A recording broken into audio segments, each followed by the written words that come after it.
All right, so sorry about that. Been gone for a while, but I'm back now. We're going to review Raw.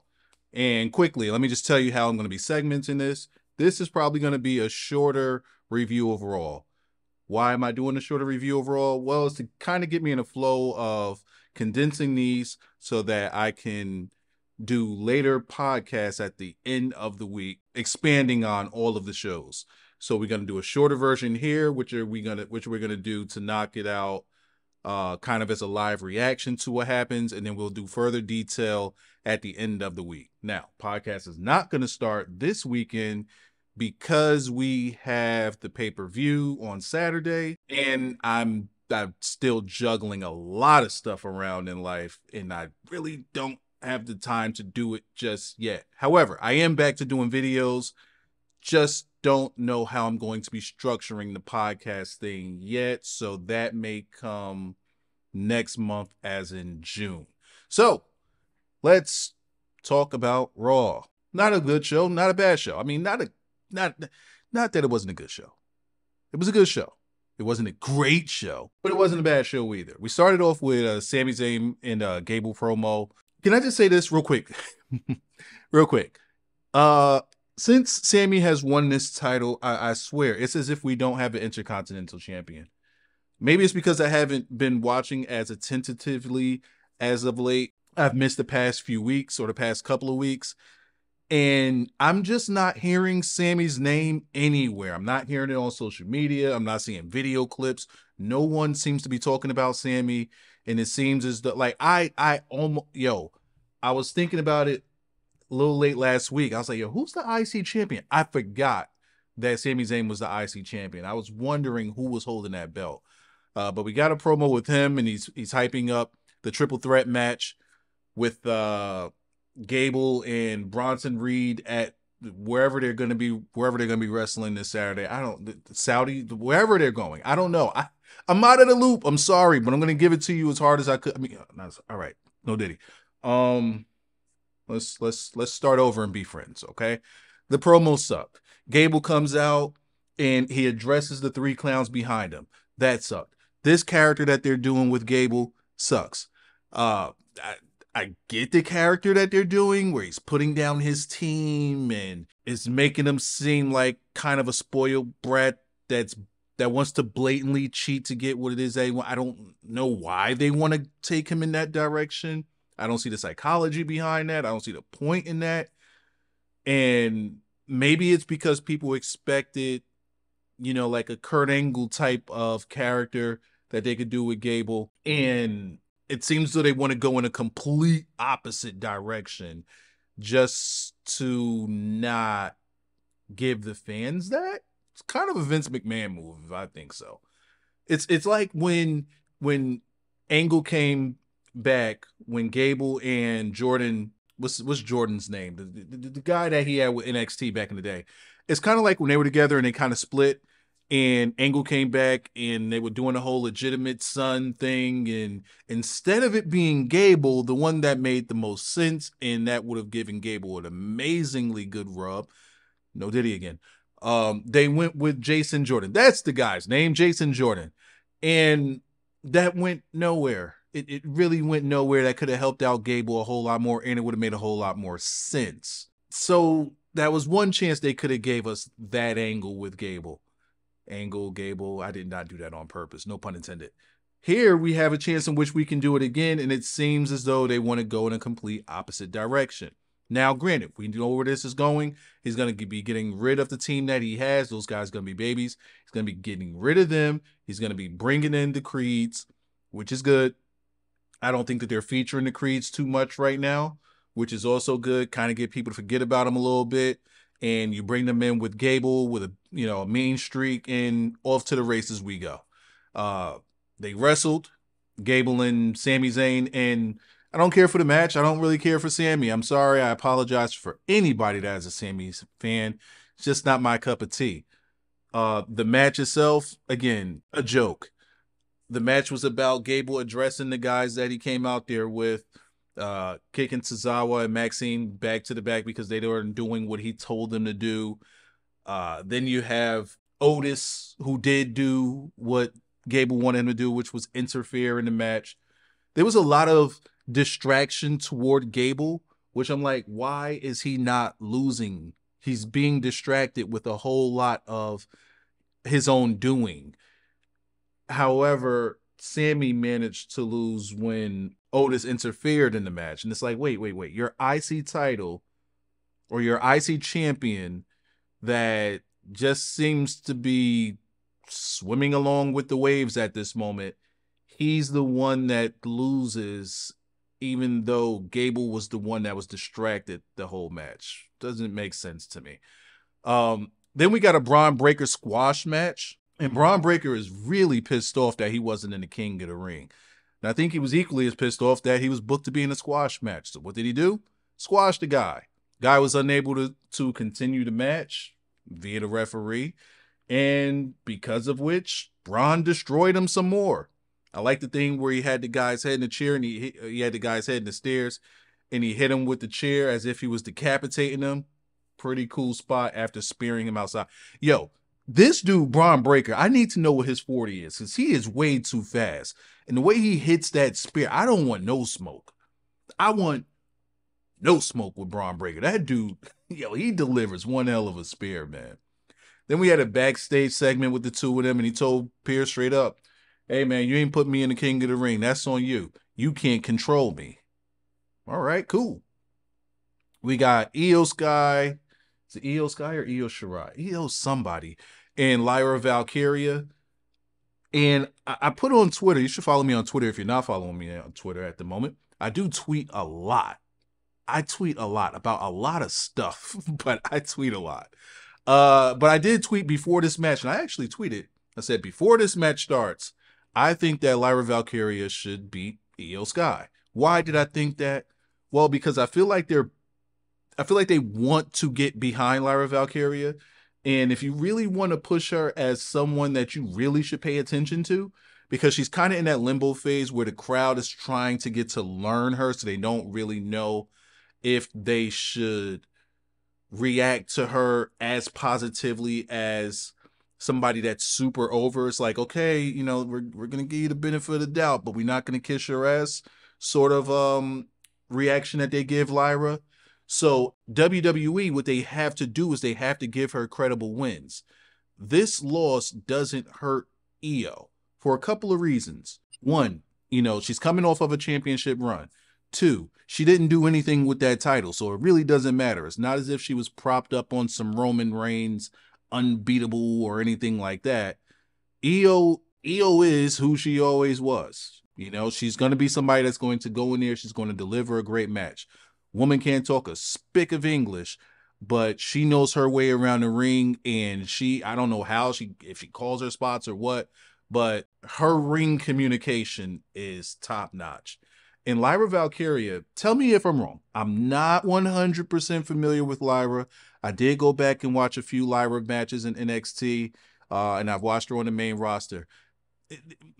Tell me if I'm completely off base on this one, or tell me if you kind of notice this, or tell me if, because I'm going to say this now, if you can kind of see it. But Lyra Valkyria reminds me of a poor man's Daniel Bryan, female version. Like, I look at her moveset. It's very Daniel Bryan's-esque. A lot of submission, a lot of technical stuff. And it's like kind of in the beginning stages. She still, she moves a bit slow. And I'm not talking about like a Daniel Bryan thing. I'm talking about, because she's in there with Io Shirai, who's like bang, bang, bang, bang, everything's quick. And, you know, putting her in there, it was a great learning lesson for Lyra Valkyria to be in there with an Io Shirai. But you can definitely tell the difference in experience and speed there. But something about her, maybe it's the way she was working underneath in most of this match, even though, you know, she held her own with Io Shirai. And it ended the perfect way with the roll-up. Now, the roll-up was a bit clunky, but, you know, we'll give it to him. But, man, it's just something about her that just screams Daniel Bryan-esque to me. Not saying she's Daniel Bryan, but I think, like, a lot of her moveset is predicated on a lot of Daniel Bryan stuff. That's just what I was seeing, what comes off to me when I watch her matches. Backstage, we get another backstage. We got a lot of backstage stuff. We got Ilya Dragunov, who can't seems to get Big Goon out of his mouth. Big Goon is deep in there. Like he just can't stop talking about Goon every like come like bro. Can we?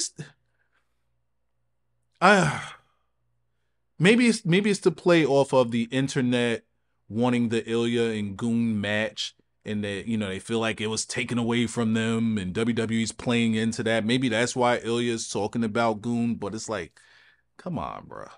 Just come on. Rick Ocean chimes in. He comes in and say, "Hey, man, you beat me that one time, but I don't think that you're better than me."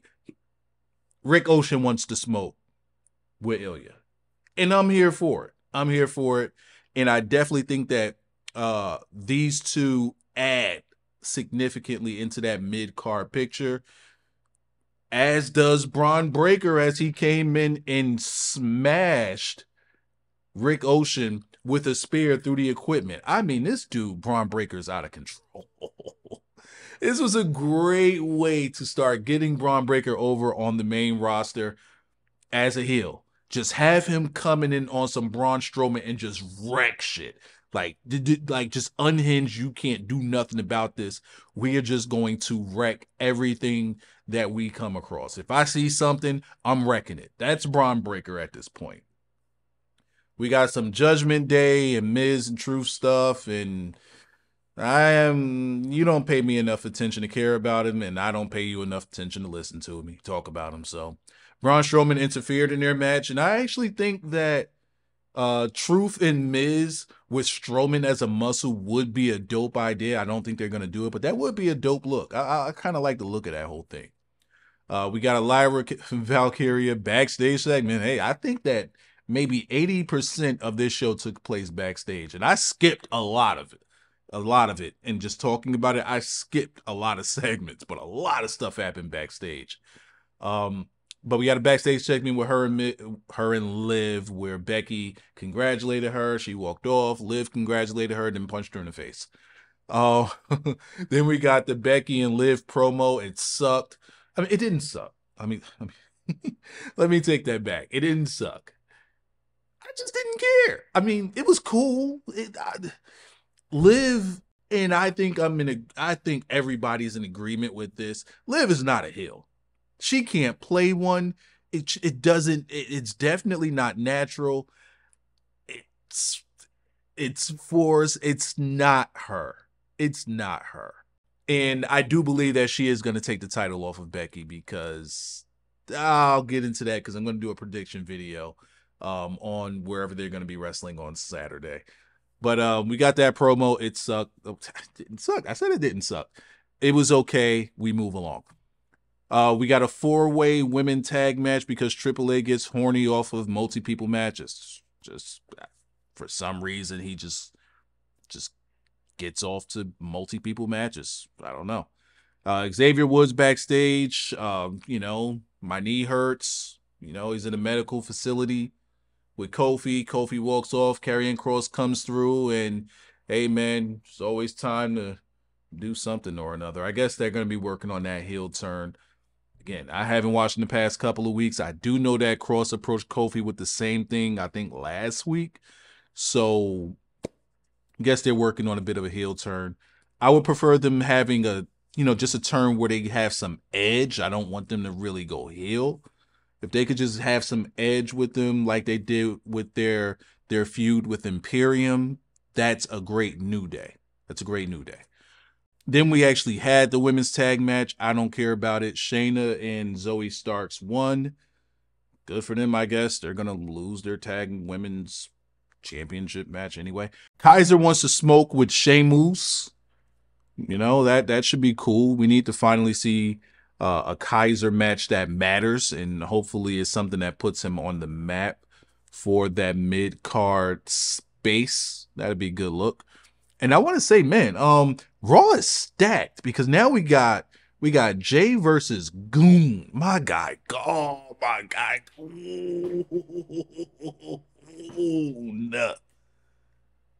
Goon is a freaking beast. Yo, what? Yo, this Raw roster at the main event card is so stacked. Let's just name this. Just off the top of my head, we got these are the. Let's go through the injuries. We got Seth, Punk, Drew. That's three. That's just three. Then you got Jay and you got Goon. That's very top heavy. Then if they wanted to put Braun Breaker there, which I don't think they will, if they wanted to, yo, this roster is stacked. You know what? It's because they're sending this roster to Netflix. All right, makes sense. And I forgot about the champion, Damian Priest.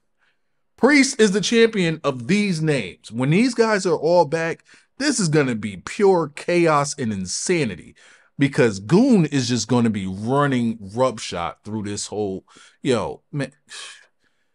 We got Jay versus Goon. I want to say I do like the way that they had Jay come out and that entrance. Look, man, I got to put respect on him. I don't really care for Jay as a character. I do think that he is improving week by week with this character. He's getting a lot more confident, which is good. I just don't care for his wrestling style because I don't feel like there's a lot of depth to it. I don't feel as though him in his singles run, I don't think that he has shown us that he can tell a story within his match. You know, just with depth. I mean, with depth. I don't think that his moveset or ring psychology as a singles allows for that to happen. However, he was in the room. He was in the ring with Goon, the ring general, or however it is that they say it. That yo, God, this dude, Goon, yo, whoa, he speed blitzed the fuck out of this dude. He killed him. Oh, and I loved every minute of it. Jay needed something like this. He needed a humbling. And don't get me wrong, man. He stood there, he puffed his chest out, and he took it all like a man. But them chops, oh. There has to be a picture on Twitter or something. There has to be a picture somewhere of the welts that was all over Jay's entire body. I mean, his chest, his stomach, his back, his shoulders. The chops sounded like straight shotgun shots. And there were a lot of them. I haven't seen Goon chop this much probably since his match with Ilya over in the NXT, what is it? NXT UK NXT, whatever that is. Since that match, and I'm sure that you all know about that match. It was like one of the matches of the year that year. There was a lot of chopping here. Just brutal. Jay got his stuff off early and then he got out the way. It was a Goon show after that, and I appreciated all of it. I even got to a point where I was like, damn, this domination from Goon. Does this mean that Jay's gonna pull it off? And we got that one spot where Jay got his hope spot, he got his comeback, and he kicked Goon and Goon. No, he speared Goon. He speared Goon and Goon knocked over the ref, which was enough distraction to give Goon enough time to kick out. And then he went to work. He went to work. My guy Goon cleaned this dude all the way up. And they cut the show off early, man. I wanted to hear his beat drop, man. I mean, they played this theme and they cut it off immediately. I'm like, nah, man, I need to hear that music, man. You know what? I might go off with that music. Yeah, I'm going to go off. I'm going to let WWE eat the money on this one. I'm going off on that Goon music. F it.